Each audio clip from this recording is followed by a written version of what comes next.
냉장고 문에 자석으로 붙어 있는 작은 녹음기가 보입니다. 빨간 불이 깜빡입니다. 녹음 중입니다. 저는 장선자, 올해 72입니다. 석 달 전 무릎 인공관절 수술을 받았습니다. 아직 다리를 절뚝이지만 그래도 걸을 수는 있습니다. 지금은 큰아들 민수네 집 부엌에서 저녁 준비를 하고 있습니다.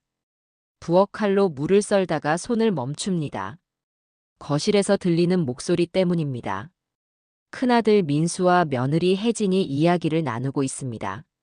엄마 집 전세 놓으면 보증금이 3억은 나와. 그 이자로 요양원비 한 달에 280만 원 충분히 감당되잖아. 민수 목소리입니다. 근데 어머님이 동의하실까요? 아직 정신은 멀쩡하신데. 며느리 혜진이 대답합니다. 지금 안 하면 나중엔 더 힘들어. 우리도 애들 학원비에 대출 이자에. 이번 달 카드값만 480만 원이야. 회사에서도 구조조정 얘기 나오고 있어. 내 자리가 위험해. 손에 쥐고 있던 칼이 도마 위로 떨어집니다. 땅 소리가 납니다. 손이 떨립니다. 가슴이 철렁 내려앉습니다. 냉장고 쪽을 봅니다. 녹음기 빨간 불이 여전히 깜빡입니다.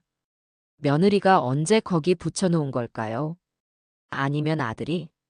혹시 저를 감시하려고? 그런데 지금 중요한 건 그게 아닙니다. 제가 짐이 되었다는 사실입니다. 30년 전 일이 떠오릅니다. 남편이 교통사고로 세상을 떠난 뒤 저는 시장에서 채소를 팔았습니다. 새벽 4시에 일어나 도매시장에 가서 배추며 물을 날랐습니다. 겨울에는 손이 터지고 여름에는 땀에 젖었습니다. 허리는 휘었지만 아이들 대학 등록금만은 꼬박꼬박 냈습니다. 너희 대학만 보내면 엄마는 소원이 없어. 그때 제가 입버릇처럼 하던 말입니다. 민수가 공대에 들어가던 날, 미영이가 간호학과에 합격하던 날, 저는 시장 좌판 앞에서 혼자 울었습니다. 기쁨의 눈물이었습니다. 남편 없이 키운 두 아이가 대학생이 되었습니다. 그런데 지금은 다릅니다. 제가 짐이 되었습니다. 무릎을 쓰다듬습니다. 아직 붓기가 남아 있습니다. 하지만 걸을 수는 있습니다. 계단도 천천히 오르면 됩니다. 병원 선생님이 말했습니다. 재활만 잘하면 일상생활은 충분히 가능하다고요. 아직 걸을 순 있는데. 작은 목소리로 혼잣말을 합니다. 아무도 듣지 못합니다. 녹음기를 봅니다. 조심스럽게 다가갑니다. 녹음 버튼을 누릅니다. 멈춥니다. 조용히 떼어내서 앞치마 주머니에 넣습니다. 이건 나중에 쓸 일이 있겠지. 다시 물을 썹니다. 눈물이 떨어져 도마가 젖습니다. 무 써는 소리만 부엌에 울립니다. 다음 날 아침입니다. 저는 거실 소파에서 잠을 잤습니다. 민수네 집은 방이 2개뿐입니다. 하나는 부부방이고 하나는 초등학생 손주 지우와 지훈이가 쓰는 공부방입니다. 제가 누울 곳은 소파밖에 없습니다. 소파는 불편합니다. 스프링이 삐걱거립니다. 허리가 아프고 목이 뻐근합니다. 밤새 뒤척였습니다. 하지만 아무 소리 하지 않습니다. 며느리가 미안해할까 봅니다. 새벽 6시 화장실에 가려고 일어났습니다. 무릎이 뻣뻣합니다. 한 발 한 발 조심스럽게 걷습니다. 소파 옆 테이블을 잡고 일어섰습니다. 한쪽 다리에 힘을 주니 아픕니다. 참을만 합니다. 화장실 앞을 지나다가 바닥에 떨어진 종이 몇 장을 발견했습니다. 며느리 혜진의 가방에서 흘러나온 것 같습니다. 가방 지퍼가 열려 있었습니다. 허리를 굽혀 주었습니다. 무릎이 욱신거렸지만 참았습니다. 요양시설 안내 브로셔입니다. 3군데 시설 정보가 인쇄되어 있습니다. 컬러 사진들이 선명합니다. 깨끗한 침대, 밝은 거실, 웃고 있는 어르신들 사진이 보입니다. 모두 행복해 보입니다. 하지만 사진일 뿐입니다. A 요양원 한 달에 350만 원입니다. 간병비는 별도라고 작은 글씨로 적혀 있습니다. 1인실 기준이라고 합니다. 4인실이나 6인실은 더 싸지만 그렇게는 못 산다고 합니다. 비주간보호센터 한 달에 180만 원입니다. 주 5일 아침 9시부터 오후 5시까지만 이용 가능합니다. 식사 제공, 목욕 서비스, 물리치료 포함이라고 적혀 있습니다. 저녁에는 집으로 돌아와야 합니다. 시 요양병원 한 달에 280만 원입니다. 4인실 기준 가격입니다. 의사 상주, 간호사 24시간 대기라고 적혀 있습니다. 병원이니까 아픈 사람들이 있을 것입니다. 손이 떨려서 브로셔를 떨어뜨릴 뻔했습니다. 소파로 돌아와 앉았습니다. 가방에서 지갑을 꺼내 안에 든 연금 명세서를 펼쳤습니다. 구겨진 종이였습니다. 매달 보는 종이입니다. 국민연금 48만 원, 기초연금 32만 원, 합계 80만 원입니다. 남편이 일찍 돌아가셔서 연금이 적습니다. 제가 시장에서 일한 기간은 국민연금에 포함되지 않았습니다. 당시에는 가입을 안 했기 때문입니다. 몰랐습니다. 브로셔를 다시 봅니다. 요양원 280만 원, 제 연금 80만 원입니다. 200만 원이 부족합니다. 한 달에 200만 원씩 1년이면 2,400만 원입니다. 5년이면 1억 2천만 원입니다. 내가 짐이 됐구나. 눈물이 주르륵 흘러내렸습니다. 닦을 새도 없이 계속 흘렀습니다. 브로셔 위에 눈물이 떨어져 글씨가 번졌습니다. 할머니, 왜 울어요? 손녀 지우가 잠옷 차림으로 다가왔습니다. 9살 지우는 저를 올려다보며 눈을 깜빡였습니다. 지우는 제 둘째 손주입니다. 착하고 예쁜 아이입니다. 제 무릎에 매일 그림을 그려줍니다. 아니야, 먼지 들어갔어. 눈물을 닦았습니다. 억지로 웃었습니다. 할머니 무릎 아파요? 제가 호호 불어줄까요? 지우가 제 무릎에 입을 대고 호호 불었습니다. 따뜻한 숨결이 느껴졌습니다. 지우 머리를 쓰다듬었습니다. 부드러운 머리카락이었습니다. 고마워, 우리 지우. 할머니 무릎 다 나았어. 정말요? 그럼 할머니 놀이터 같이 가요. 응, 나중에 가자. 그때 며느리 혜진이 황급히 달려왔습니다. 제 손에 든 브로셔를 보더니 얼굴이 하얗게 질렸습니다. 지우를 방으로 들여보내고 제 옆에 앉았습니다. 어머님, 그게 만약을 대비해서요. 저희가 어머님을 버리려는 게 아니라 혹시 더 아프시면 어떡하나 싶어서. 혜진이 말을 더듬었습니다. 손을 비볐습니다. 결혼 반지가 빛났습니다. 알아. 내가 생각해 볼게. 더 이상 말하지 않았습니다. 혜진도 말을 잇지 못했습니다. 어색한 침묵이 흘렀습니다. 부엌 시계 초침 소리만 똑딱똑딱 들렸습니다. 혜진이 브로셔를 가져가려고 손을 내밀었습니다. 저는 브로셔를 건넸습니다. 혜진이 가방에 넣고 방으로 들어갔습니다. 문 닫는 소리가 들렸습니다.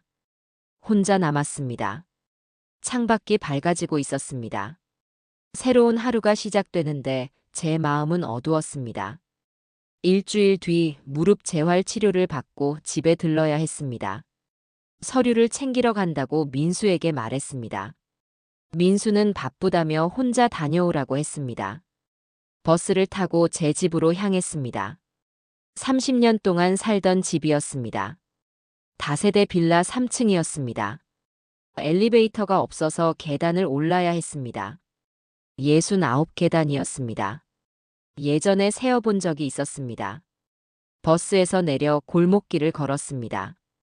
골목 입구 슈퍼마켓 아주머니가 손을 흔들었습니다. 선자씨, 오랜만이네요. 요새 안 보이더니. 아들 내 집에 있었어요.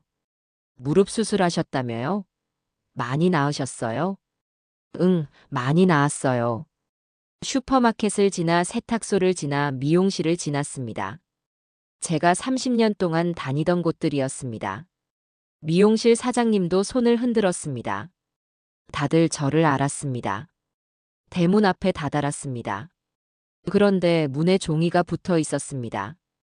큰 종이였습니다. 빨간 글씨가 보였습니다. 전세 매물 안내 3억 원, 전용 59제곱미터, 즉시 입주 가능. 문의 전화번호가 적혀 있었습니다. 부동산 로고도 찍혀 있었습니다. 심지어 집 내부 사진까지 붙어 있었습니다. 제 거실 사진, 제 부엌 사진이었습니다. 뭐야 이게? 언제 사진을 찍은 거야? 공지문을 확 뜯어냈습니다. 손이 부들부들 떨렸습니다. 종이가 찢어졌습니다. 반으로, 또 반으로 찢었습니다. 현관문을 열고 들어갔습니다. 먼지가 쌓여 있었습니다. 한 달 넘게 비워뒀으니 당연했습니다. 거실 소파, 식탁, 텔레비전 모두 그대로였습니다. 하지만 먼지가 두껍게 쌓였습니다. 거실을 천천히 걸었습니다. 소파에 앉았습니다. 먼지가 폴폴 날렸습니다. 재채기가 나왔습니다. 소파가 푹신했습니다. 민수네 소파보다 편했습니다. 제 집 소파였습니다. 남편이랑 같이 산 소파였습니다. 부엌으로 갔습니다. 찬장을 열었습니다. 그릇들이 가지런히 놓여 있었습니다. 냄비도 있었습니다. 프라이팬도 있었습니다. 밥솥도 있었습니다. 모두 손때 묻은 것들이었습니다. 제가 30년 동안 쓴 것들이었습니다. 아이들 밥 해주고 도시락 싸주고 명절 음식 만들던 그릇들이었습니다. 민수가 좋아하던 된장찌개 끓이던 냄비, 미영이가 좋아하던 계란말이 부치던 프라이팬이었습니다. 내가 언제 여기서 나가겠다고 했어. 중얼거렸습니다. 목이 메었습니다. 핸드폰이 울렸습니다. 민수였습니다. 전화를 받았습니다. 엄마, 어디세요?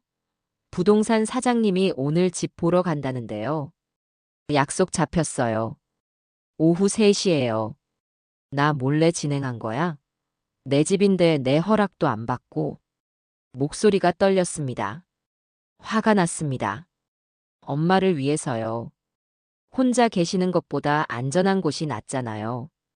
요양원에서 간호사들이 케어해주면. 내 집인데 내가 결정할 거야. 너 당장 부동산 사장한테 전화해서 취소해. 소리를 질렀습니다. 난생 처음 아들에게 소리를 질렀습니다. 목이 아팠습니다. 엄마, 진정하세요. 우리가 다 생각해서. 전화를 끊었습니다. 손이 떨렸습니다. 핸드폰을 소파에 던졌습니다. 핸드폰이 튕겼습니다. 소파에 주저앉아 한참을 울었습니다. 30년 동안 이 집에서 살았습니다. 아이들을 키웠습니다. 남편과 함께 살았습니다. 혼자가 되어서도 여기서 살았습니다. 기쁨도 슬픔도 다 여기서 겪었습니다. 이 집이 제 전부였습니다. 그런데 아들이 제 동의도 없이 전세를 놓으려 했습니다. 낯선 사람들이 이 집을 보러 온다고 했습니다. 눈물을 닦았습니다. 일어섰습니다. 앞치마 주머니에서 녹음기를 꺼냈습니다. 그리고 재생 버튼을 눌렀습니다. 엄마 집 전세 놓으면 보증금이 3억은 나와. 민수 목소리가 들렸습니다. 증거가 있습니다. 이건 나중에 꼭 쓸 거야. 가족회의 때. 녹음기를 다시 주머니에 넣었습니다. 마음을 다잡았습니다. 병원에서 재활치료를 받고 나왔습니다. 오늘 치료는 힘들었습니다. 물리치료사가 무릎을 이리저리 굽혔습니다. 아팠지만 참았습니다. 참아야 낫는다고 했습니다. 버스 정류장 벤치에 앉아 버스를 기다렸습니다. 5월 오후였습니다. 날씨가 좋았습니다. 햇살이 따뜻했습니다. 벤치에 앉아 있으니 졸음이 왔습니다. 바람이 불었습니다. 어디선가 날아온 전단지 한 장이 제 무릎 위에 떨어졌습니다. 집어들어 펼쳤습니다. 깨끗한 전단지였습니다. 방금 인쇄한 것 같았습니다. 시니어 동주 하우스 입주자 모집이라고 크게 적혀 있었습니다. 파란 글씨였습니다. 1인 1실 무장애 구조, 공동 부엌, 세탁실, 응급 벨 시스템, 주 3회 생활 지원사 방문, 월 회비 22만 원과 공동기금 5만 원, 입주자 자치 운영, 청소와 주방 순번제, 설명회는 매주 목요일 오후 2시입니다. 주소를 확인했습니다. 여기서 버스로 40분 거리였습니다. 가까운 곳이었습니다. 거긴 뭐 하는 곳이지? 혼잣말을 했습니다. 옆 벤치에 앉아 계시던 할머니 한 분이 말을 걸었습니다. 일은 후반으로 보였습니다. 파마머리에 깨끗한 옷차림이었습니다. 거기 내 친구가 사는데 괜찮다더라고요. 혼자 사는 것보단 낫지. 거긴 요양원 같은 곳 아니에요? 제가 물었습니다. 아니, 요양원 아니에요. 자기 방 있고 밥 해먹고 싶으면 해먹고요. 그냥 혼자 안 외롭게 사는 거지. 넘어지면 벨 누르면 사람들이 와주고요. 제 친구는 거기서 3년째 산대요. 거기 비싸지 않나요? 한 달에 27만 원이래요.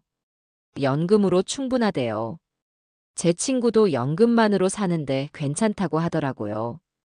작년에 놀러 갔는데 표정이 밝더라고요. 혼자 살 때보다 훨씬요. 할머니가 자세히 설명해 줬습니다. 친절했습니다. 전단지를 접어 가방에 넣었습니다. 버스가 왔습니다. 할머니와 인사를 나누고 버스에 올랐습니다. 할머니는 반대 방향 버스를 기다렸습니다. 버스 안에서 계속 전단지 생각이 났습니다. 월 회비 22만 원, 공동기금 5만 원, 합쳐서 27만 원입니다. 제 연금 80만 원에서 병원비 30만 원과 약값 8만 원을 빼면 42만 원이 남습니다. 27만 원을 내고도 15만 원이 남습니다. 가능할까? 정말 가능할까? 작은 소리로 중얼거렸습니다. 옆자리 아주머니가 저를 쳐다봤습니다. 얼른 입을 다물었습니다. 버스에서 내려 민수네 집으로 걸어갔습니다. 아파트 단지 입구를 지나며 놀이터를 봤습니다. 아이들이 그네를 타고 미끄럼틀을 타고 있었습니다. 엄마들이 벤치에 앉아 수다를 떨었습니다. 웃음소리가 들렸습니다. 저도 저렇게 편하게 놀이터에서 손주들과 놀고 싶었습니다. 그런데 민수네 집에서는 불가능했습니다. 며느리 눈치를 봐야 했습니다. 집에 도착했습니다. 현관문을 열고 들어갔습니다. 혜진이 부엌에서 저녁 준비를 하고 있었습니다. 어머님, 병원 다녀오셨어요? 치료 어떠셨어요? 응, 다녀왔어. 괜찮았어. 오늘 저녁은 제가 할게요. 어머님은 쉬세요. 아니야, 내가 도와줄게. 부엌으로 갔습니다. 설거지를 했습니다. 혜진과 나란히 서서 일했습니다. 말은 없었지만 어색한 기운이 흘렀습니다. 서로 할 말이 있었지만 하지 않았습니다. 그날 저녁 민수네 집 식탁에 3명이 둘러앉았습니다. 민수, 혜진, 그리고 저입니다. 아이들은 방에서 숙제를 하고 있었습니다. 식사는 조용했습니다. 숟가락 소리만 들렸습니다. 민수가 밥을 빨리 먹었습니다. 혜진은 반찬만 먹었습니다. 저는 입맛이 없었습니다. 밥알이 목에 걸렸습니다.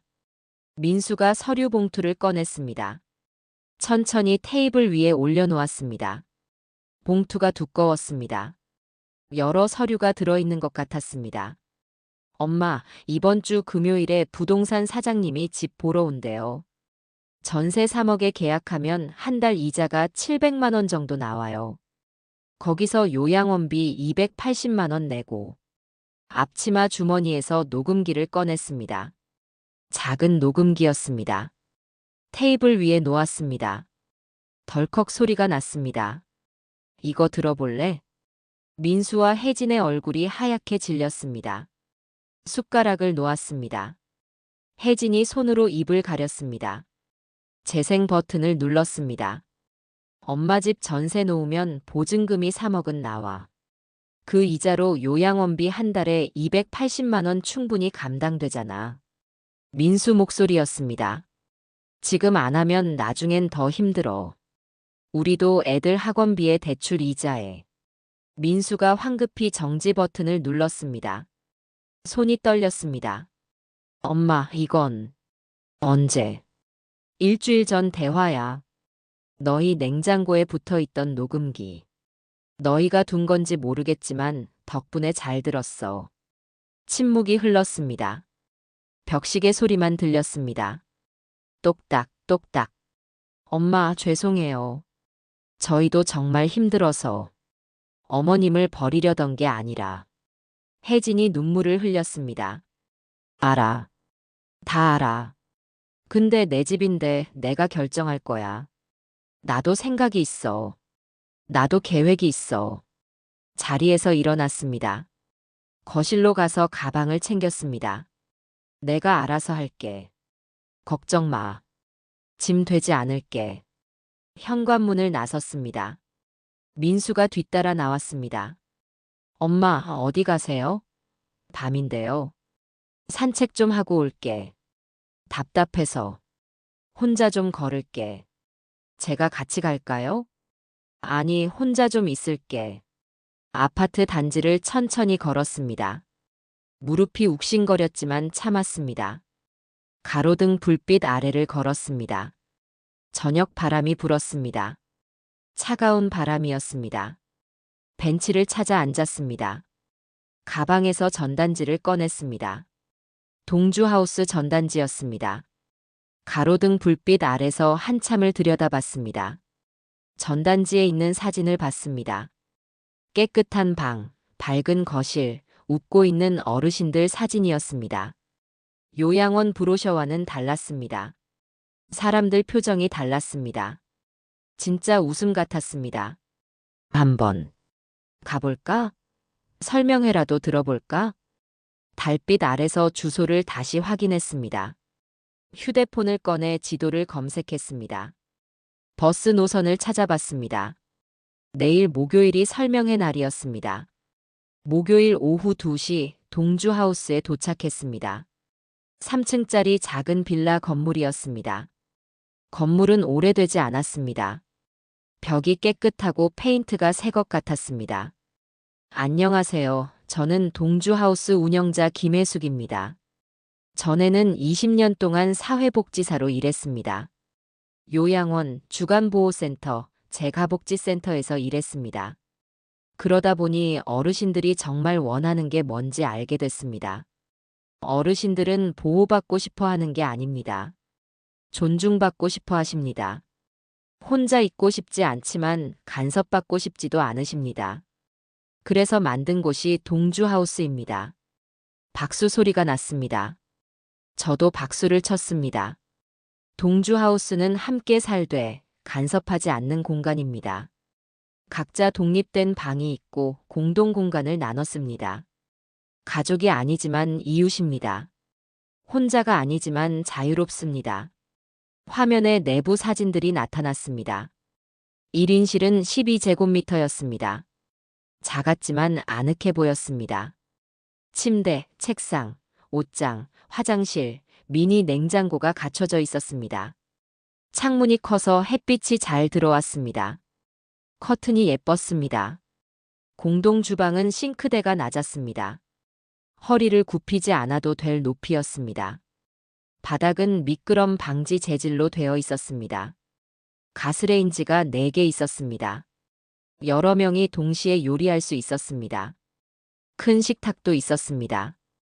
응급벨은 각 방과 화장실, 복도 곳곳에 설치되어 있었습니다. 빨간 버튼이었습니다. 크게 보였습니다. 누르면 바로 연결된다고 했습니다. 세탁실에는 세탁기가 3대 있었습니다. 건조기도 있었습니다. 거실은 넓었습니다. 소파와 텔레비전이 있었습니다. 옥상 텃밭 사진도 보였습니다. 상추며 토마토며 여러 채소가 자라고 있었습니다.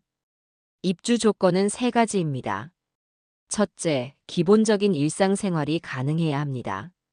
혼자 식사하고, 혼자 화장실 가고, 혼자 옷 입을 수 있어야 합니다. 거동이 완전히 불편하신 분은 어렵습니다. 고개를 끄덕였습니다. 저는 가능했습니다. 둘째, 주 3시간 공동활동에 참여해야 합니다. 청소나 주방 당번, 텃밭 가꾸기 중에 선택하시면 됩니다. 함께 사는 곳이니까 함께 일해야 합니다. 물론 천천히 하셔도 됩니다. 서두를 필요 없습니다. 이것도 가능할 것 같았습니다. 셋째, 월 회비 27만 원을 납부하셔야 합니다. 회비에는 관리비, 전기료, 수도료, 생활지원사 비용이 포함됩니다. 식비는 별도입니다. 각자 장을 보시거나 공동 구매하시면 됩니다. 노트에 받아 적었습니다. 27만 원, 식비 별도, 공동 구매 가능. 옆자리 할아버지가 손을 들었습니다. 75살쯤 되어 보였습니다. 27만 원이면 연금으로 가능한데 혹시 아프면 어떻게 되나요? 주 3회 방문하는 생활지원사가 있습니다. 월요일, 수요일, 금요일 오전에 옵니다. 혈압 재고, 약 챙기고 병원 예약 도와드립니다. 응급시에는 협력병원과 바로 연결됩니다. 구급차가 5분 안에 옵니다. 혜숙 씨가 대답했습니다. 다만 중증 질환이나 치매가 심하신 분은 입주가 어렵습니다. 저희는 의료시설이 아니라 주거시설이기 때문입니다. 간호는 가능하지만 치료는 병원에서 받으셔야 합니다. 설명을 듣는 내내 가슴이 두근거렸습니다. 이곳이라면 가능할 것 같았습니다. 요양원이 아니라 집 같았습니다. 설명회가 끝난 뒤 시설 투어가 시작됐습니다. 혜숙 씨가 앞장서서 건물을 안내했습니다. 15명 정도가 따라갔습니다. 2층으로 올라갔습니다. 계단을 천천히 올랐습니다. 무릎이 아팠지만 참을만 했습니다. 복도를 걸었습니다. 휠체어도 지나다닐 수 있을 만큼 넓었습니다. 각 방 문마다 번호가 붙어 있었습니다. 한 방 문이 열려 있었습니다. 혜숙 씨가 안으로 안내했습니다. 빈 방이었습니다. 깨끗했습니다. 작았지만 필요한 건 다 있었습니다. 침대는 높이 조절이 가능했습니다. 일어나기 편하게 높이를 맞출 수 있었습니다. 책상 옆에는 콘센트가 여러 개 있었습니다. 화장실은 문턱이 없었습니다. 휠체어도 들어갈 수 있게 되어 있었습니다. 변기 옆에는 손잡이가 달려 있었습니다. 여기가 제 방이 될 수도 있겠구나. 속으로 생각했습니다. 1층으로 내려왔습니다. 공동 주방에 들어갔습니다. 넓은 주방에 가스레인지가 4개 있었습니다. 냉장고도 큰 것이 2개 있었습니다. 한 할머니가 냄비로 김치찌개를 끓이고 계셨습니다. 60대 후반으로 보였습니다. 파마머리에 앞치마를 두르고 있었습니다. 콧노래를 부르고 계셨습니다. 저도 처음엔 요양원 가려다가 여기 왔어요. 딸이 엄마 혼자 어떻게 사냐고 난리였는데 여기선 혼자 아니잖아요. 밥도 같이 먹고 텔레비전도 같이 보고 그러니까 좋아요. 할머니가 웃으며 말했습니다. 성함이 어떻게 되세요? 박순덕이에요. 순덕 언니라고 부르세요. 저는 장선자예요. 인사를 나눴습니다. 그때 혜숙 씨가 들어왔습니다. 표정이 어두웠습니다. 미간을 찌푸리고 있었습니다. 순덕 씨, 205호 정 씨 얘긴 들으셨어요? 아, 그분이요? 어제 밤에 또 소란 피우셨다면서요. 주방 당번을 연속 3번 안 나오셨어요. 규칙을 안 지키시면 저희도 어쩔 수 없어요. 다음 주 자치회의에서 퇴거 논의할 거예요. 제 가슴이 철렁했습니다. 여기도 규칙이 있습니다. 지키지 않으면 나가야 합니다. 요양원보다는 자유롭지만 완전히 자유로운 건 아닙니다. 순덕 언니가 제 표정을 보고 말했습니다. 걱정 마세요, 선자 씨. 규칙만 지키면 괜찮아요. 정 씨는 원래 문제가 많으셨어요. 술도 드시고 밤늦게 시끄럽게 하시고요. 여기도 공동생활이니까 최소한의 규칙은 있어요. 고개를 끄덕였습니다. 하지만 마음 한구석이 불안했습니다. 저도 규칙을 못 지키면 쫓겨날까요? 일주일 뒤 딸 미영을 만났습니다. 동주하우스 팜플렛을 보여주려고 했습니다. 카페에서 만나기로 했습니다. 미영은 쌍둥이 딸 둘을 데리고 왔습니다. 미영아, 엄마가 여기 들어가 볼까 하는데 팜플렛을 건넸습니다. 미영은 휙휙 넘겨봤습니다. 자세히 보지 않았습니다. 눈이 피곤해 보였습니다. 다크서클이 짙었습니다. 엄마, 이거 요양원이랑 뭐가 달라요? 청소도 해야 되고 주방 당번도 돌아가고요. 엄마 무릎 아프신데 청소를 어떻게 해요? 그래도 내 방이 있고 내 생활을 할 수 있잖아. 요양원은 다른 사람들이랑 같은 방 쓰잖아. 여긴 1인실이야. 엄마 무릎 수술하셨잖아요. 넘어지시면 어떡해요? 거기는 간호사가 있어요? 의사는요? 응급벨 있대. 생활지원사도 일주일에 3번 온대. 아프면 병원이랑 바로 연결된대. 미영이 한숨을 쉬었습니다. 깊은 한숨이었습니다. 어깨가 축 처졌습니다. 오빤 뭐래요? 오빠도 동의했어요? 미영이 물었습니다. 대답하지 못했습니다. 민수에게는 아직 자세히 말하지 않았습니다. 엄마, 솔직히 말씀드릴게요. 미영이 목소리를 낮췄습니다. 아이들이 듣지 못하게 조심스럽게 말했습니다. 저도 지금 애 둘 키우면서 시댁 눈치 보느라 미치겠어요. 남편은 야근만 하고 저는 하루 종일 애들 밥 먹이고 기저귀 갈고요. 시어머니는 애를 왜 이렇게 키우냐며 뭐라고 하시고요. 상담받고 싶은데 시간도 없고요. 제발 오빠네 집에서 편하게 계세요. 미영 눈에 눈물이 고였습니다. 손으로 눈물을 닦았습니다. 화장이 번졌습니다. 마스카라가 번져 눈밑이 검게 되었습니다. 손을 내밀어 미영 손을 잡았습니다. 손이 거칠었습니다. 살림하느라 손이 상했습니다. 손톱도 깎을 시간이 없었는지 길었습니다. 너도 힘들구나. 미안해. 제가 무능해서 그래요. 다른 엄마들은 다 잘하는데. 미영이 흐느꼈습니다. 아이들이 엄마를 쳐다봤습니다. 엄마 울어. 왜 울어? 지민이가 물었습니다. 아니야, 괜찮아. 지민아, 주스 먹을래? 미영이 억지로 웃었습니다. 웃는 게 우는 것 같았습니다. 더 이상 이야기할 수 없었습니다. 카페를 나왔습니다. 미영은 아이들 손을 잡고 택시를 탔습니다. 택시가 멀어졌습니다. 버스 정류장으로 걸어갔습니다. 가슴이 답답했습니다. 미영도 힘들고 저도 힘들었습니다. 누구도 편하지 않았습니다. 민수네 집으로 돌아왔습니다. 밤 11시 모두 잠들었습니다. 거실 작은 스탠드 하나만 켜져 있었습니다. 거실 소파에 누웠습니다.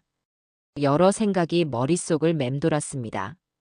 가방에서 작은 주머니를 꺼냈습니다. 남편 유품인 금반지 2개가 들어 있었습니다. 남편이 돌아가시기 전에 제 손에 쥐어준 반지였습니다. 여보, 미안해. 당신 혼자 두고 가서. 애들 잘 키워. 이거라도 팔아서 애들 학교 보내. 남편이 마지막으로 한 말이었습니다. 그때 저는 울지 않았습니다. 울면 남편이 걱정할까봐 참았습니다. 장례식이 끝나고 혼자 남았을 때 울었습니다. 3일 밤낮을 울었습니다. 그 반지를 30년 동안 간직했습니다. 아이들 등록금이 부족할 때도 팔지 않았습니다. 악착같이 벌어서 냈습니다. 이 반지는 남편의 마지막 선물이었습니다. 이걸 팔면 입주비는 나오겠지. 근데 이것마저 쓰면 나중엔. 반지를 손바닥 위에 올려놓고 한참을 들여다봤습니다. 반지가 가로등 불빛을 받아 반짝였습니다. 금빛이 나왔습니다. 핸드폰을 켰습니다. 사진첩을 열었습니다. 아이들 졸업식 사진, 결혼식 사진, 손주 돌잔치 사진이 나왔습니다. 모두 행복한 순간들이었습니다. 그런데 그 사진 속에 제 표정을 봤습니다. 웃고는 있었지만 눈이 피곤해 보였습니다. 주름이 깊었습니다. 억지로 웃는 것 같았습니다. 내가 평생 너희 위해 살았는데 이젠 내 삶은 없는 거니? 소파에서 일어나 식탁으로 갔습니다. 노트를 펼쳤습니다. 오래된 가계부 노트였습니다. 볼펜을 들고 적었습니다. 동주하우스 입주 신청서 제출. 내일 오전 10시. 필요한 것. 입주비 50만 원, 첫 달 회비 27만 원, 합계 77만 원. 은행 잔고가 32만 원이었습니다. 45만 원이 부족했습니다. 금반지를 다시 봤습니다. 팔아야 했습니다. 선택의 여지가 없었습니다. 노트를 덮었습니다. 마음이 조금 편해졌습니다. 결정을 내리니 홀가분했습니다. 소파에 다시 누웠습니다. 이번에는 잠이 왔습니다. 꿈을 꿨습니다. 남편이 나왔습니다. 남편이 웃으며 말했습니다. 잘했어, 여보. 이제 당신 인생 살아. 다음 날 아침 민수에게 말했습니다. 은행 좀 다녀올게. 통장 정리 좀 하려고. 엄마, 제가 같이 갈까요? 은행 일은 복잡하잖아요. 아니, 괜찮아. 혼자 다녀올게. 산책도 할 겸. 버스를 타고 제 동네로 갔습니다. 골목 어귀 금은방으로 갔습니다. 40년 된 금은방이었습니다. 주인 할아버지도 나이가 많았습니다. 80은 넘으셨을 것입니다. 어서 오세요, 선자씨. 오랜만이네요. 할아버지가 저를 알아봤습니다. 예전에 남편 결혼 반지 살 때 온 곳이었습니다. 반지 좀 팔려고요. 주머니에서 금반지 2개를 꺼냈습니다. 조심스럽게 꺼냈습니다. 손이 떨렸습니다. 주인 할아버지가 돋보기로 살펴봤습니다. 한참을 들여다봤습니다. 순금이네요. 오래됐어요. 30년은 됐겠어요. 남편 유품이에요. 마지막으로 준 거예요. 팔기 아까우시겠어요. 이런 거 팔면 나중에 후회하시는 분들 많아요. 팔아야 해요. 지금 필요해요. 할아버지가 저울에 올렸습니다. 무게를 재고 계산기를 두드렸습니다. 48만 원 드릴게요. 요새 금값이 좀 올랐어요. 돈을 받았습니다. 지폐 뭉치가 묵직했습니다. 5만 원권 9장, 만 원권 3장이었습니다. 금은방을 나왔습니다. 손에 든 돈을 쳐다봤습니다. 무거웠습니다. 마음이 무거웠습니다. 여보, 미안해. 당신 반지 팔아서. 근데 나도 살아야 해. 혼잣말을 했습니다. 은행으로 갔습니다. 통장 잔액 32만 원과 합치면 80만 원이었습니다. 입주비 50만 원과 첫 달 회비 27만 원을 내고도 3만 원이 남았습니다. 이제 시작이야.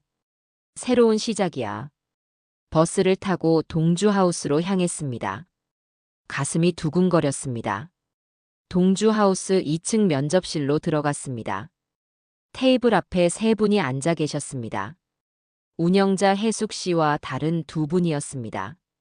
한 분은 50대 남자, 한 분은 60대 여자였습니다.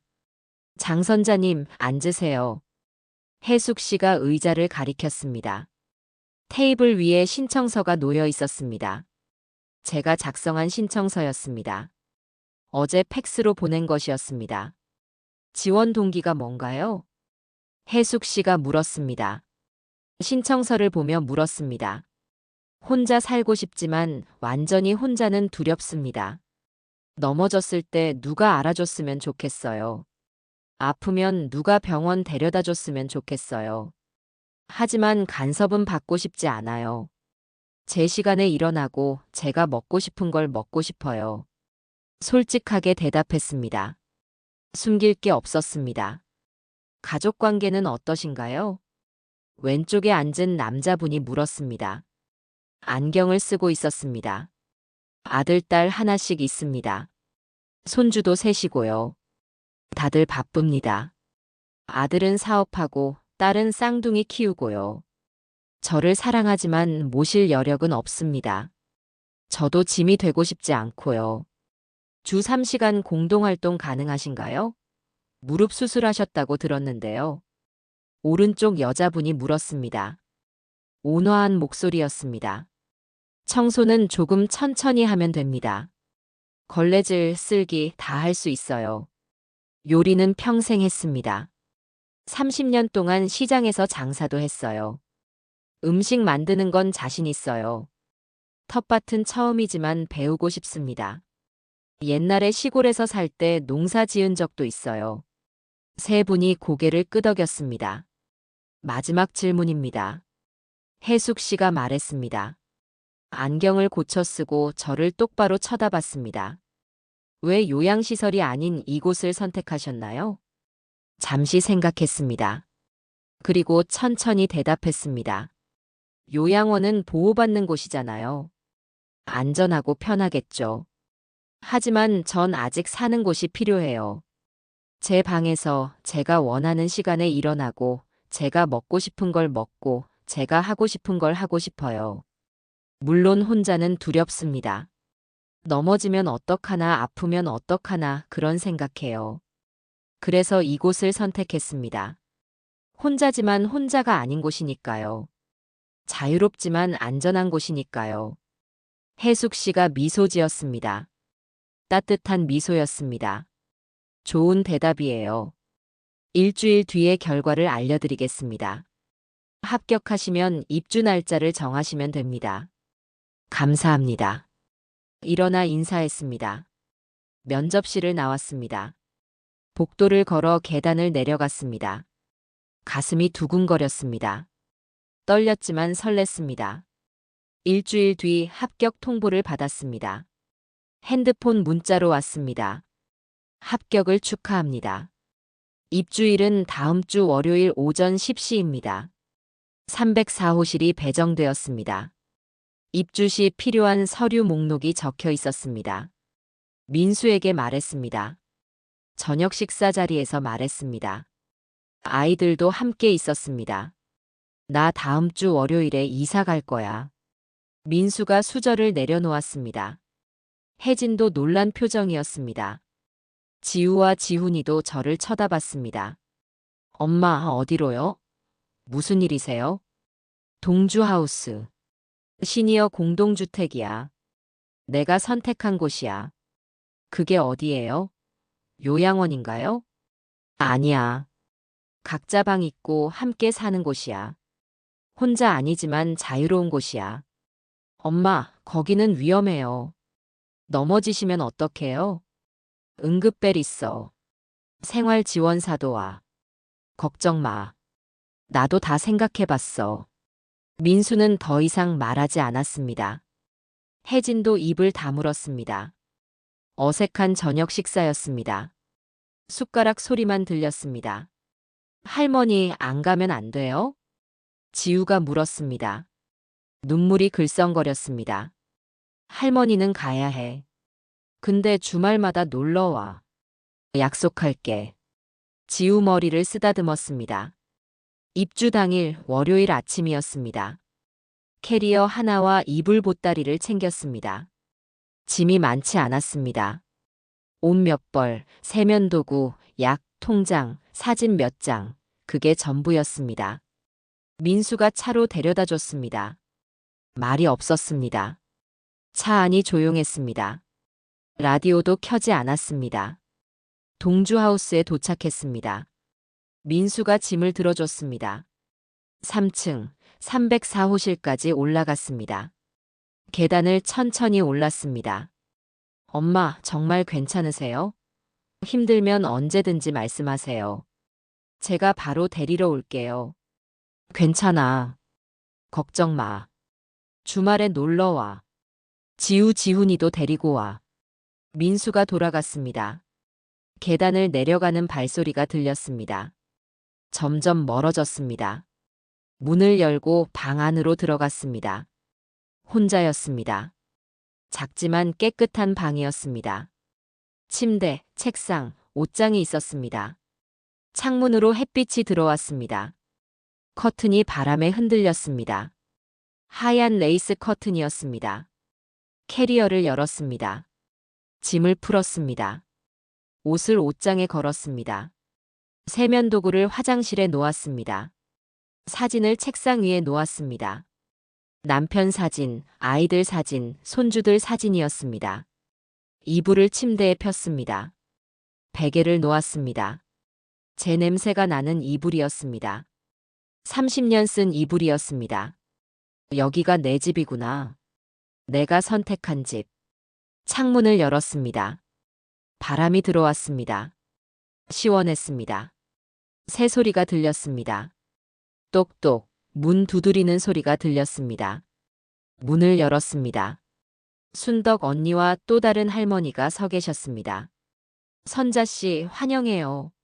저희가 떡 좀 쪄왔어요. 팥떡이에요. 순덕 언니가 접시를 내밀었습니다. 김이 모락모락 나는 떡이었습니다.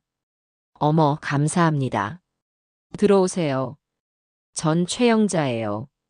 302 호실에 살아요. 바로 옆방이에요. 벽 하나 사이에요. 반가워요. 영자 언니가 손을 흔들었습니다. 세 명이 작은 책상에 둘러앉았습니다. 떡을 나눠 먹었습니다. 304호는 해가 잘 들어요. 좋은 방 배정받으셨네요. 겨울에도 따뜻해요. 난방비도 덜 나와요. 영자 언니가 말했습니다.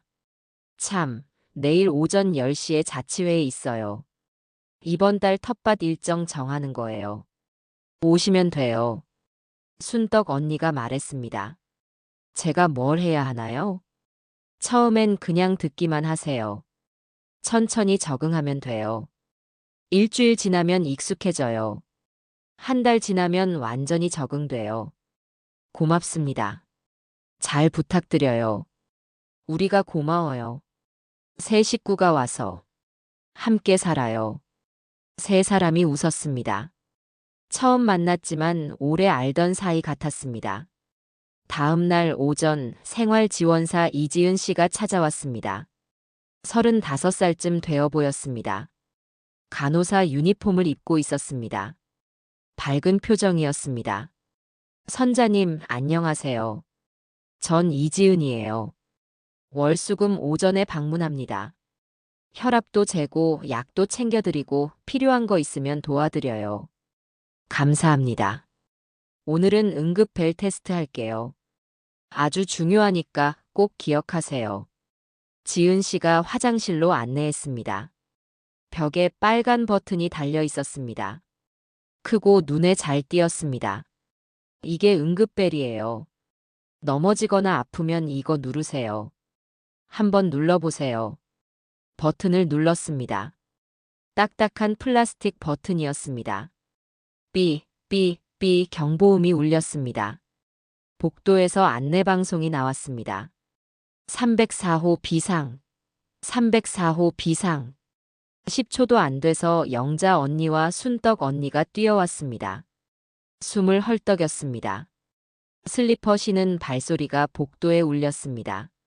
무슨 일이세요? 괜찮으세요? 테스트예요. 이렇게 빠르게 오시면 됩니다.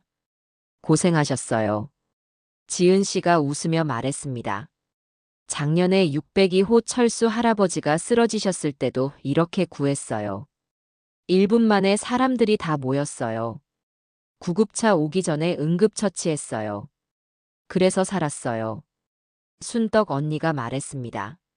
마음이 놓였습니다. 혼자가 아니었습니다. 넘어져도 누군가 와줄 것입니다.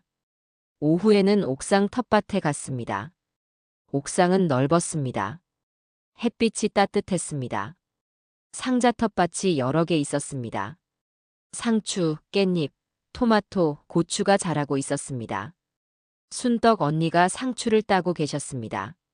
선자씨, 같이 따요. 오늘 저녁에 쌈 싸 먹어요.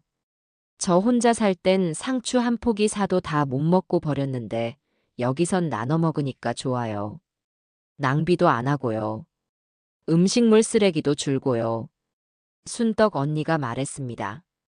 순떡 언니는 왜 여기 오셨어요? 가족은 안 계세요? 딸이 미국에 사는데 엄마 같이 가자고 했어요. 비행기 표도 끊어줬어요. 근데 난 한국말, 한국 음식, 한국 친구들이 좋거든요. 미국 가봤자 외롭잖아요. 딸도 일 나가면 혼자고 말도 안 통하고요.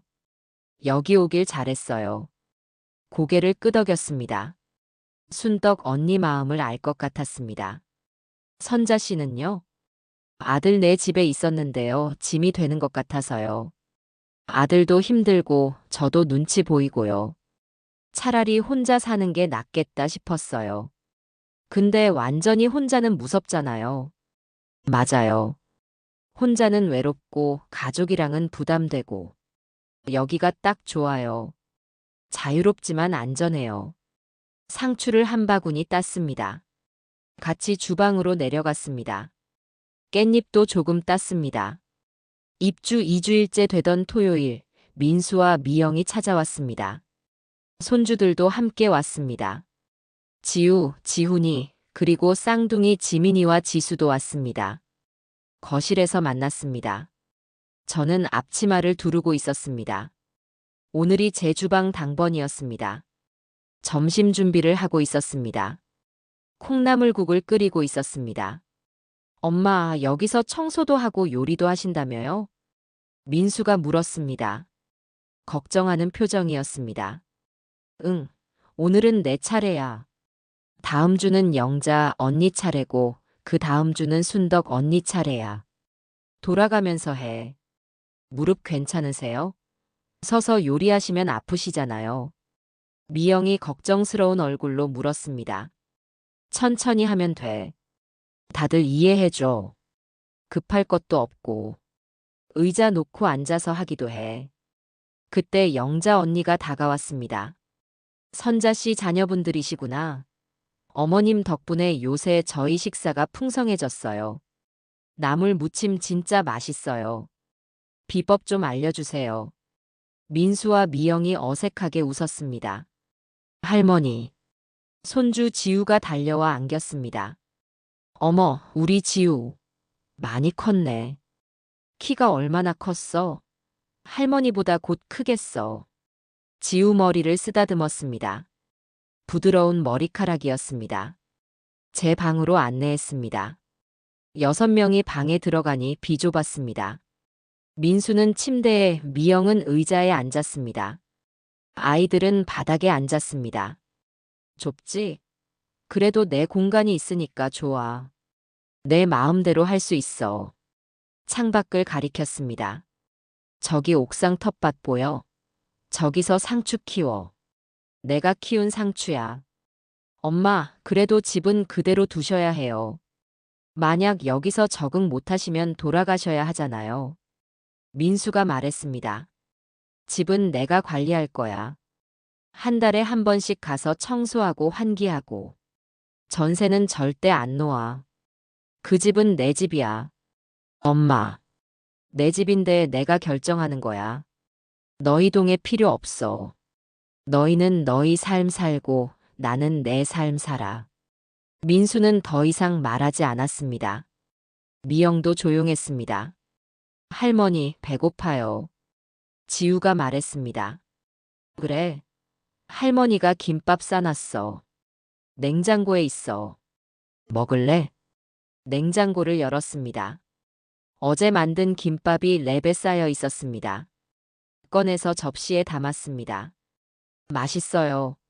할머니 김밥 제일 맛있어요. 지우가 웃으며 말했습니다. 그 모습을 보니 기분이 좋았습니다. 민수와 미영은 2시간 있다가 돌아갔습니다. 복잡한 표정이었지만 말은 하지 않았습니다. 아이들이 손을 흔들었습니다. 그날 밤 저는 몰랐지만 민수네 집에서는 큰일이 벌어지고 있었습니다. 나중에 미영한테 들은 이야기입니다. 민수가 집에 도착하자마자 혜진에게 핸드폰을 내밀었습니다. 카드사 문자였습니다. 카드사에서 또 연락 왔어요. 이번 달 최소 납입액만 280만 원인데 돈이 없어요. 통장에 100만 원밖에 없어요. 혜진이 말했습니다. 목소리가 떨렸습니다. 알아. 다음 주에 거래처 대금 들어오면 바로 낼게. 약속할게. 그 소리 석 달째예요. 작년에 사업 확장한다고 대출받은 거 이자만 월 150만 원이에요. 원금은 하나도 안 갚고 있잖아요. 이러다 집까지 날리는 거 아니에요? 혜진이 소리를 높였습니다. 참고 있던 것이 터진 것입니다. 민수가 머리를 감쌌습니다. 한숨을 쉬었습니다. 소파에 주저앉았습니다. 그래서 엄마 집이라도 전세로 돌려서 보증금으로 빚 일부 갚으려고 했던 거야. 3억 받으면 이자라도 줄일 수 있잖아. 한 달에 150만 원 이자가 50만 원으로 줄어. 100만 원이 남는 거야. 어머님은 알아요? 어머님한테 말씀드렸어요? 어떻게 말해? 엄마, 내가 사업 망해서 엄마 집으로 빚 갚으려고 해요. 라고. 차마 그 말이 안 나와. 엄마가 평생 고생해서 산 집인데. 침묵이 흘렀습니다. 혜진도 말이 없었습니다. 두 사람 다 지쳐 있었습니다. 같은 시각, 서울 반대편 미영네 집에서도 비슷한 일이 있었습니다. 미영은 쌍둥이를 재우고 거실에서 혼자 앉아 있었습니다. 시어머니가 놓고 간 메모지가 식탁 위에 있었습니다. 애들 이유식 너무 묽게 해. 엄마가 뭐 하는 거야? 애들 밥도 제대로 못 챙겨주면서 무슨 엄마야. 내가 젊었을 땐 애 셋 키우면서도 다 해냈어. 메모지를 구겼습니다. 눈물이 났습니다. 참았던 눈물이 쏟아졌습니다. 남편 재훈은 소파에서 텔레비전만 보고 있었습니다. 축구 경기를 보고 있었습니다. 미영이 우는 것도 모르는 듯 했습니다. 당신, 내가 애들 키우느라 얼마나 힘든지 알아? 하루 종일 애들 밥 먹이고, 기저귀 갈고, 밤에도 못 자고, 나도 사람이에요. 미영이 물었습니다. 목소리가 떨렸습니다. 나도 회사에서 죽겠는데 뭘 더 어떡하라고. 돈은 내가 벌잖아. 당신은 집에서 애들만 보면 되잖아. 재훈이 대답했습니다. 텔레비전에서 눈을 떼지 않았습니다. 나 상담받고 싶어. 육아 우울증 검사 받고 싶어. 요새 애들 보면 짜증만 나. 애들한테 소리 지르게 돼. 이러면 안 되는데. 그런 거 받으면 어머니가 뭐라 하실지 알면서. 그냥 참아. 다른 엄마들 다 그렇게 키워. 당신만 유난 떠는 거야. 미영이 눈물을 닦았습니다. 화장실로 들어가 문을 잠갔습니다. 거울을 봤습니다. 초췌한 얼굴이 보였습니다. 눈밑이 까맣게 패였습니다. 엄마한테 집 전세 놓으라고 한 건 엄마가 돈 걱정 없이 시설에 계시길 바란 마음도 있었지만 솔직히 내가 엄마까지 신경 쓸 여력이 없어서였어. 거울 속 자신에게 말했습니다.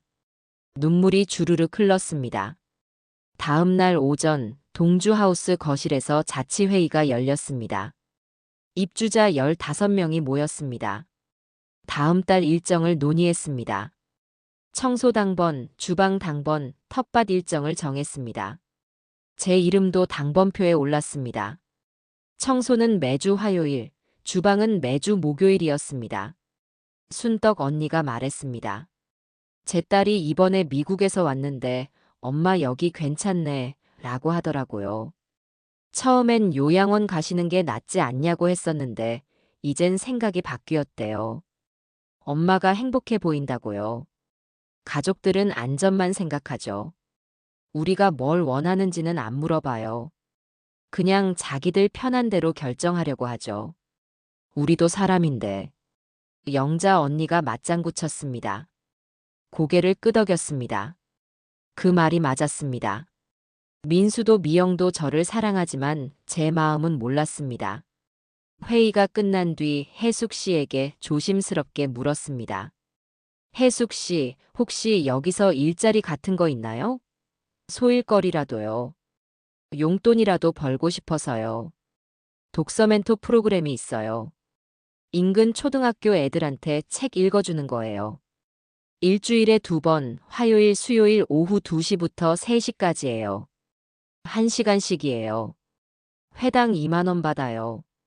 전 학력이 낮은데 괜찮을까요? 고등학교도 못 나왔어요. 중학교만 나왔어요.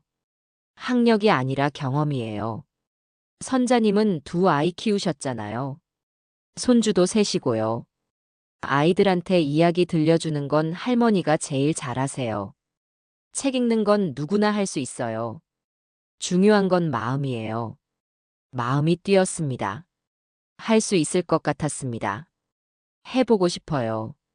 꼭 하고 싶어요. 다음 주 화요일부터 시작할 수 있어요.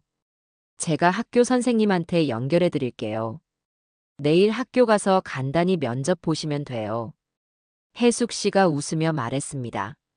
다음 날 초등학교에 갔습니다.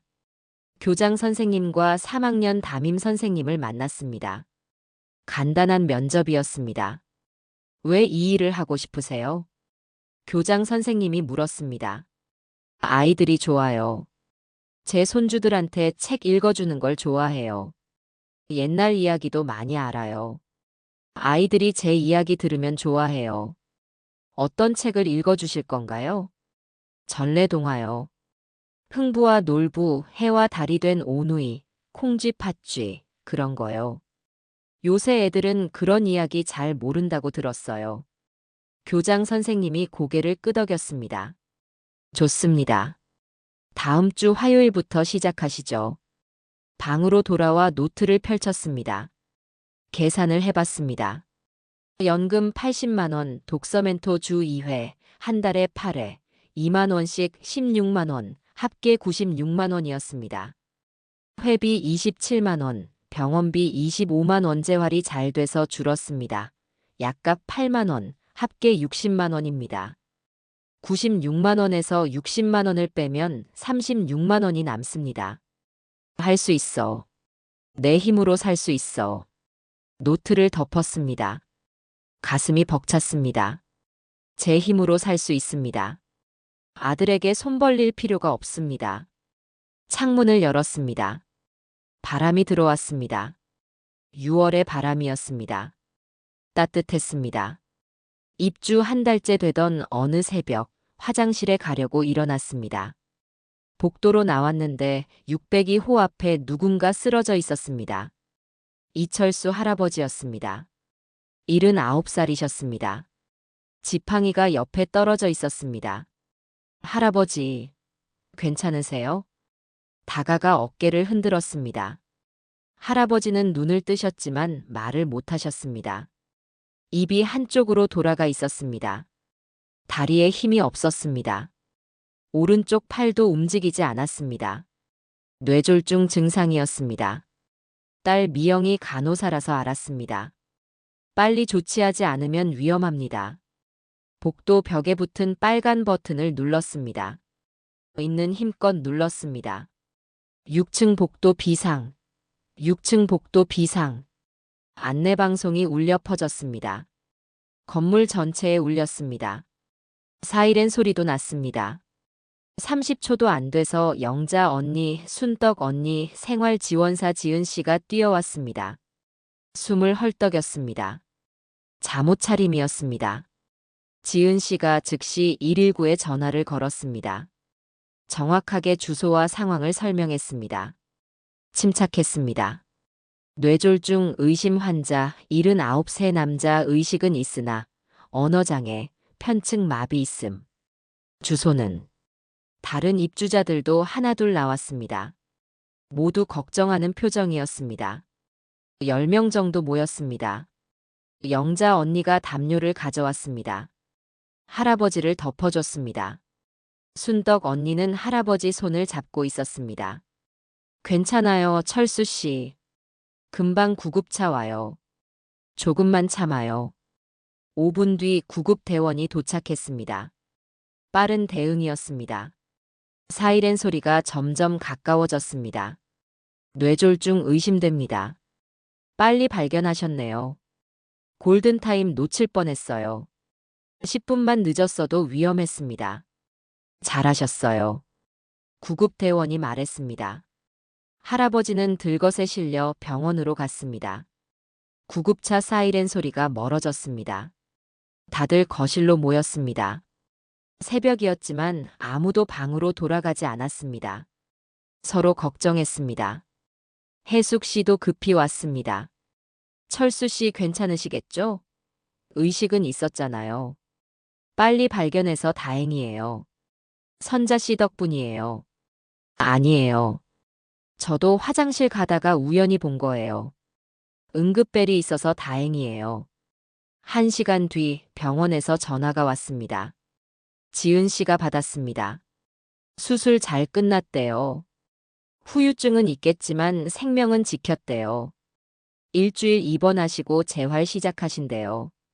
모두 안도의 한숨을 쉬었습니다. 다음 날 오전 할아버지의 딸이 동주하우스를 찾아왔습니다. 50대쯤 되어 보였습니다. 눈이 빨갛게 충혈되어 있었습니다. 밤새 울었나 봅니다. 선자님, 정말 감사합니다. 선자님 덕분에 아버지 살았어요. 의사가 10분만 늦었어도 뇌 손상이 심해질 뻔했대요. 지금도 오른쪽 마비가 있지만 재활하면 나아진대요. 딸이 제 손을 꼭 잡았습니다. 눈물을 흘렸습니다. 아니에요. 여기 시스템이 잘 돼 있어서요. 응급벨 누르니까 다들 바로 오셨어요. 저 혼자 한 게 아니에요. 손사래를 쳤습니다. 처음엔 아버지 혼자 여기 사신다고 했을 때 반대했어요. 요양원이 더 안전하다고 생각했거든요. 간호사도 있고 의사도 있고요. 근데 제가 틀렸네요. 혼자 집에 계셨으면 아무도 몰랐을 거예요. 아침에 제가 전화해서 안 받으면 그때 알았겠죠. 그럼 이미 늦었을 거예요. 딸이 고개를 숙였습니다. 목이 메었습니다. 그 모습을 보며 생각했습니다. 자녀들도 나를 사랑하지만 방법을 몰랐던 거구나. 안전이 전부가 아닌데 안전만 생각했던 거구나. 사는 건 안전만이 아니구나. 그날 저녁 민수와 미영에게 문자를 보냈습니다. 이번 주 토요일 오후 2시 동주하우스 거실에서 만나자. 할 얘기가 있다. 꼭 와야 한다. 토요일이 되었습니다. 민수와 미영이 동주하우스에 왔습니다. 긴장한 얼굴이었습니다. 무슨 일인가 싶은 표정이었습니다. 거실 테이블에 앉았습니다. 조용한 거실이었습니다. 다른 입주자들은 방에 계셨습니다. 준비해온 서류를 꺼냈습니다. A4 용지 3장이었습니다. 일주일 동안 밤마다 작성한 것입니다. 혜숙 씨한테 도움도 받았습니다. 이거 읽어봐. 서류를 건넸습니다. 민수가 받았습니다. 미영도 함께 봤습니다. 맨 위에 가족 계약서라고 적혀 있었습니다. 제1조 재산 독립. 장선자의 집은 장선자가 관리한다. 전세 전환이나 매매는 본인 동의 없이 불가능하다. 상속은 유언장으로 별도 처리한다. 생전 증여는 없다. 제2조 생활비 자립. 장선자는 연금과 소일 수입으로 월 생활비를 충당한다. 자녀의 경제적 지원을 요구하지 않으며 자녀 또한 장선자에게 금전 요구를 금지한다. 제3조 돌봄 연락 규칙. 주 1회 영상통화, 매주 일요일 저녁 8시. 월 1회 대면 방문, 둘째 주 토요일. 비상시 응급 연락망 공유, 동주하우스에서 민수에게, 민수에서 미영에게. 제4조 금전 거래 원칙. 부득이한 차용 시 차용증 작성, 이자와 기한 명시. 구두 약속 불인정. 민수가 서류를 읽다가 고개를 들었습니다. 당황한 표정이었습니다. 엄마, 이게 무슨... 계약서요? 앞치마 주머니에서 녹음기를 꺼냈습니다. 작은 녹음기였습니다. 테이블 위에 놓았습니다. 이거 기억하지? 일주일 전에 들려줬던 거. 나 진작에 알고 있었어. 너희가 내 집 전세 놓으려는 것도 요양원 보내려는 것도 다 알고 있었어. 민수와 미영이 얼굴이 하얗게 질렸습니다. 나도 이제 계약이 필요해. 너희한테 짐 되기 싫고 너희도 나한테 짐 지우지 마. 서로 독립하자. 돈은 분리하고 마음은 연결하자. 미영 눈에 눈물이 고였습니다. 엄마, 저희가 그렇게까지 엄마를... 아니야. 너희 잘못이 아니야.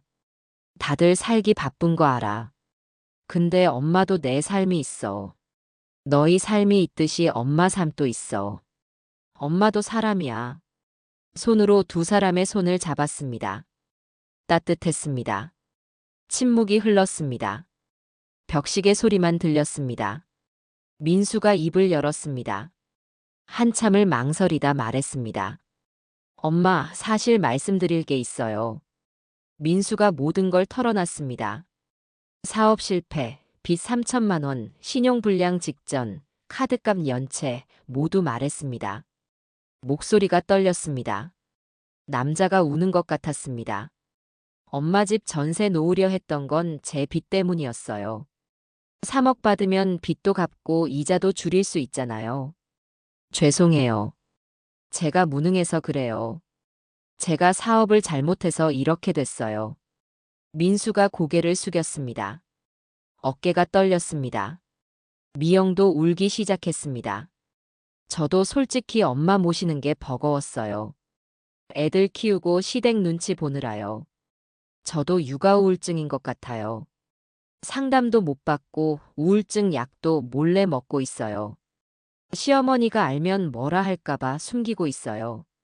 남편한테도 못 말했어요. 미영이 떨리는 목소리로 말했습니다. 눈물이 주르륵 흘렀습니다. 두 사람의 손을 꼭 잡았습니다. 눈물이 났습니다. 하지만 참았습니다. 너희가 말 안 해서 몰랐네. 엄마가 짐이 아니라 너희가 무너지고 있었구나. 미안해. 엄마가 몰라서. 엄마가 더 일찍 알았어야 했는데. 엄마 버리려던 게 아니에요.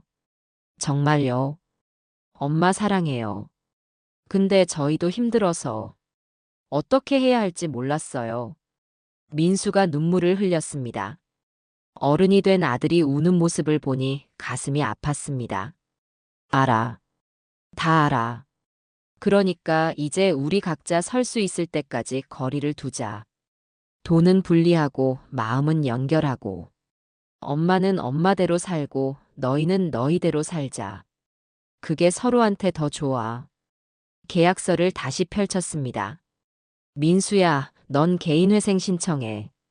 엄마가 보증은 못 써도 내가 다시 일어서는 걸 응원할게. 주저앉지 마. 아빠도 힘들 때 있었어.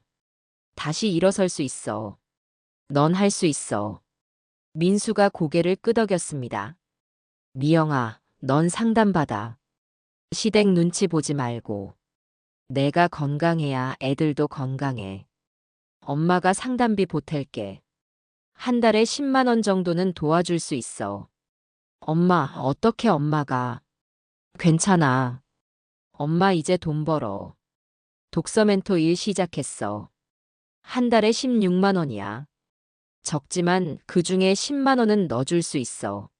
미영이 울음을 터뜨렸습니다. 한참을 울었습니다. 엄마, 이 계약서 서명할게요. 엄마 말씀이 맞아요.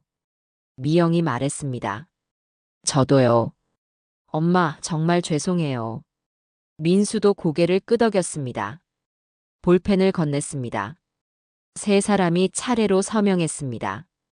제 이름 장선자, 아들 이름 장민수, 딸 이름 장미영. 세 개의 이름이 나란히 적혔습니다. 계약서를 접어 가방에 넣었습니다. 한 부씩 복사해서 줄 생각이었습니다. 이제 우리 새로 시작하자. 서로 사랑하되 서로 짐 지우지 말자. 각자 행복하게 살자. 세 사람이 손을 맞잡았습니다. 따뜻했습니다. 오래 잡고 있었습니다. 석 달이 흘렀습니다. 추석 명절이 다가왔습니다. 9월이었습니다. 날씨가 선선했습니다. 하늘이 높았습니다. 민수와 미영 가족이 동주 하우스를 찾아왔습니다. 손주 5명도 함께였습니다. 명절 인사를 하러 왔습니다. 거실에서 다른 입주자들과 함께 송편을 빚고 있었습니다. 할머니, 저 왔어요. 손녀 지우가 달려왔습니다. 훌쩍 컸습니다. 제 허리까지 왔습니다. 어머, 우리 지우. 할머니가 송편 빚는 거 배울래? 엄마한테 해줘. 너도 이제 충분히 할 수 있어. 지우가 신나서 고개를 끄덕였습니다. 앞치마를 입혔습니다. 작은 손으로 반죽을 만졌습니다. 민수가 작은 봉투를 꺼냈습니다. 엄마, 개인회생 승인됐어요. 이제 5년만 버티면 돼요. 빚에서 벗어날 수 있어요. 이건 제가 새로 시작한 사업에서 처음으로 번 돈이에요. 적지만 받아주세요. 봉투를 돌려줬습니다. 내가 가져. 내 빚 갚는 데 써. 조금씩 갚아가. 계약서 2조 자녀의 경제적 지원 요구 안 함. 기억하지? 민수가 웃으며 봉투를 받았습니다. 표정이 밝아졌습니다. 예전보다 훨씬 밝았습니다. 미영이 다가왔습니다. 엄마, 전 상담 받기 시작했어요. 일주일에 한 번씩 가요. 남편이랑 육아 교대제도 시작했고요. 주말엔 남편이 애들 봐요. 저는 그때 쉬어요. 혼자 카페 가서 책도 읽고요. 조금씩 나아지고 있어요. 잘했어. 내가 웃으니까 엄마도 좋다. 얼굴도 밝아졌어. 예전보다 훨씬 좋아 보여. 미영 손을 꼭 잡았습니다. 미영 손이 예전보다 부드러웠습니다. 핸드크림을 바른 것 같았습니다. 살림하느라 거칠었던 손이 좋아졌습니다. 저녁 식사 후 옥상 텃밭으로 올라갔습니다. 손주들에게 상추 따는 법을 가르쳐 줬습니다. 해가 지고 있었습니다. 노을이 하늘을 붉게 물들였습니다. 가을 노을이었습니다. 아름다웠습니다. 72년을 살았습니다. 20살에 결혼했습니다. 40년은 아내로 살았습니다. 40살에 남편을 잃었습니다. 그 후 32년은 엄마로만 살았습니다. 이제 남은 시간은 장선자로 살고 싶습니다. 독서 멘토 일을 시작한 지 석 달이 되었습니다. 아이들이 제 이야기를 좋아합니다. 옛날 이야기, 옛날 생활 이야기를 들려주면 신기해합니다. 한 달에 16만 원이지만 제 힘으로 버는 돈입니다. 당당합니다. 통장에 돈이 조금씩 쌓이고 있습니다. 많지 않지만 제 돈입니다. 아들에게 빌리지 않았습니다. 스스로 벌었습니다. 미영이 상담비도 보태줄 수 있습니다. 2025년 대한민국 65세 이상 인구 1,000만 명 시대입니다. 점점 더 늘어날 것입니다. 이제 늙음은 짐이 아니라 새로운 삶의 시작입니다. 요양원이 답이 아닙니다. 혼자 사는 것도 답이 아닙니다. 함께 살되 독립적으로 사는 것, 그것이 답입니다. 동주 하우스 옥상에서 가족들이 함께 웃고 있습니다. 저도 웃고 있습니다. 행복합니다. 저는 더 이상 누군가의 짐이 아닙니다. 저는 장선자입니다. 72살 장선자입니다. 아직 살아갈 날이 많습니다. 이 순간이 행복합니다. 이 순간을 기억하고 싶습니다. 해가 완전히 졌습니다. 어둠이 내립니다. 하지만 옥상 전등이 켜집니다. 밝습니다. 내일 또 해가 뜰 것입니다. 저는 내일도 여기 있을 것입니다.